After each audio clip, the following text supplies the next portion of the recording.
ఇప్పుడు చెప్పండి అయ్యా, ఇప్పుడు చెప్పండి, ఏమంటారు మీరంతా? అన్నా పదన్నా, నీతో పాటే మేము చావైనా రేవైనా మనందరిది ఒకే బాట. శభాష్ శభాష్. అవునయ్యా. Very good. అవునన్నా, మనందరిది ఒకటే బాట. గుడ్. నేను మీతోనే వస్తానన్నా. Very good. యాడికిరా నువ్వు వెళ్ళేది? నానా యాడికి నువ్వు వెళ్ళేది? నానా యాడికిరా? యాడికి వెళ్తావురా? నీ అవ్వ చిన్నప్పుడేమో గోసే ఒకటేసుకొని అంటూ గొర్రెల మందంట పడి తిరిగావా? ఇప్పుడేమో ప్యాంటు సొక్క వేసుకొని తుర్రని ఈ మందంట పడి తిరుగుతానంటావా? సంపెత్తానే రే, సంపెత్తా. మీరేం చెప్పినా నేను ఉద్యమంలోకి వెళ్తాను. పీక పిసికి సంపెత్తలాయాల రే. ఏంటిది? నీ నానా నీ పిచ్చి రాయాల విప్లవాలను తిరుగుతానంటావేందిరా? ఒరే విప్లవం ఏడుందిరా? అది అడవిలో ఉందిరా బాబు, అది రోడ్డు మీదకి రాదురా. ఒరే ఎలమందా, విప్లవం మనకొద్దురా. కలుగులోంచి ఎలుక, అడవిలోంచి విప్లవం బయటకు రావురా. దాని జోలికి వెళ్ళకురా, చంపేస్తా. అయ్యా, ఏంటి? విప్లవం గురించి చాలా తప్పుగా అర్థం చేసుకుని మాట్లాడుతున్నారు.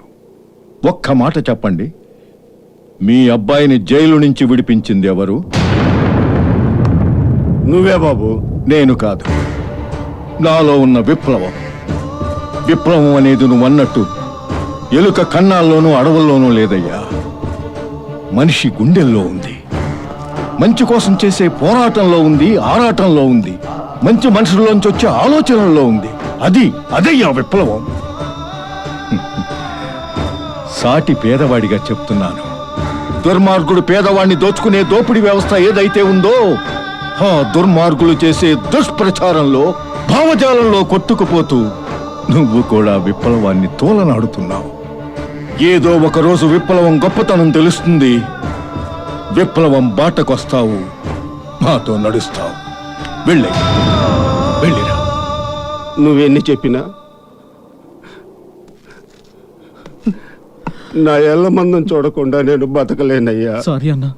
వస్తానయ్యా, వస్తా బాబు, వస్తా. ఉద్యమాల్లో ఇలాంటివన్నీ మామూలే. ఏ ఉద్యమానికైనా 4 దశలుంటాయి. మొదటి దశ, ఉద్యమంలోకి ఇలాంటి వాళ్ళెవరూ రాకపోవటం, మనల్ని గుర్తించకపోవటం. రెండవ దశ, ఏంటి వీళ్ళు సాధించేదని ఎగతాళి చేయటం. మూడవ దశ, పెరిగిన వీళ్ళ బలం చూసి ఓర్వలేక ఎదురు దాడి అణచివేయాలని చూడటం.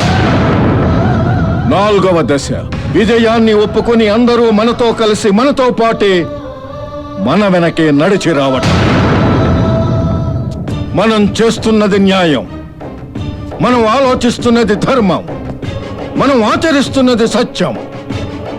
అందుకే చివరకు విజయం మనదే, విజయం మనదే. కలపండి చేతులు. విజయం మనదే, విజయం మనదే, విజయం మనదే.